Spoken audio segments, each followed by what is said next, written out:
नमस्कार दोस्तों। हमारी आज की कहानी है अफसोस। बहू खाना बन गया क्या? कमरे से रीना जी चिल्लाई। आज मेरा सर दर्द हो रहा है मम्मी जी। होटल से दाल रोटी मंगवा दी है, ये आते ही होंगे लेकर। सर पकड़कर सामने से आती हुई पारुल बोली, अरे बाजार का मुझसे नहीं चलता है बहू, तुम तो रहने ही दो। जब देखो तुम्हारी तबीयत ठीक नहीं रहती, मुझे तो घर का बना शुद्ध खाना ही चाहिए।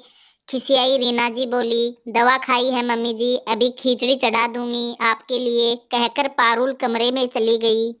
पारुल को माइग्रेन की समस्या थी। हर महीने उसको ऐसे ही सर दर्द होता था। ऊपर से ऑफिस घर सब जगह की जिम्मेदारी के साथ उसको थकावट भी बहुत हो जाती थी।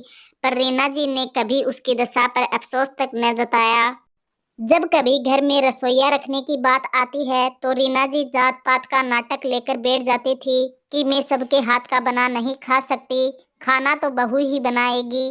तभी थोड़ी देर में पारुल का पति मनोज आ गया बेटा तू, तेरी बीवी ने आज फिर खाना नहीं बनाया।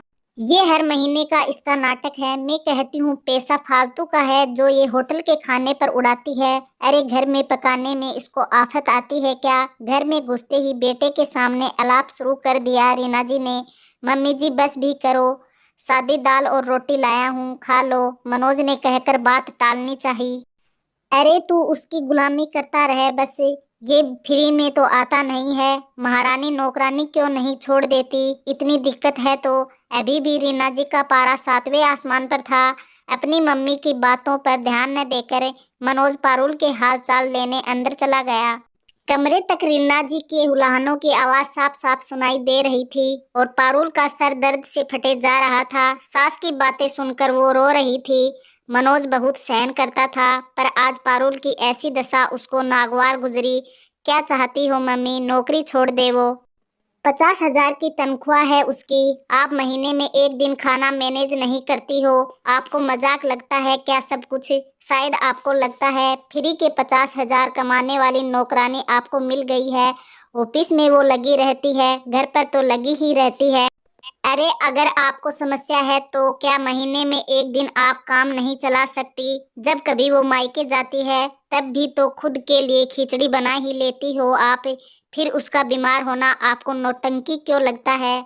और सुनिए, पैसा कमाना आसान नहीं होता है। वो सहायता के लिए एक रसोइया रखना चाहती है तो वो भी आपको मंजूर नहीं। ऐसे कैसे चलेगा? रीना जी स्तब्ध रह गई कि आज कैसे बेटे का मुंह खुल गया। बौखलाई रीना जी ने पट से अपनी बिटिया को चुगलखोर के लिए फोन लगा लिया। फोन उठाते ही उधर से आवाज आई, हेलो मम्मी, आज बड़ा सर दर्द हो रहा है, पिछले 2 महीने से लगातार कभी भी हो जाता है। मैं तो पड़ी हूँ आराम से, होटल से मंगवा लिया है खाना, मेरी सास से तो कुछ नहीं होता, महीने में एक दिन भी खाना नहीं बना सकती। आप बताओ कैसे फोन किया? उनकी बिटिया फोन उठाते ही एक सांस में बोल गई। घड़ों पानी पड़ गया रीना जी पर। कुछ नहीं कहकर फोन रख दिया रीना जी ने। तो दोस्तों, हमारी आज की कहानी कैसी लगी? अगर कहानी पसंद आई है तो लाइक कमेंट शेयर और चैनल को सब्सक्राइब जरूर कर लीजिएगा।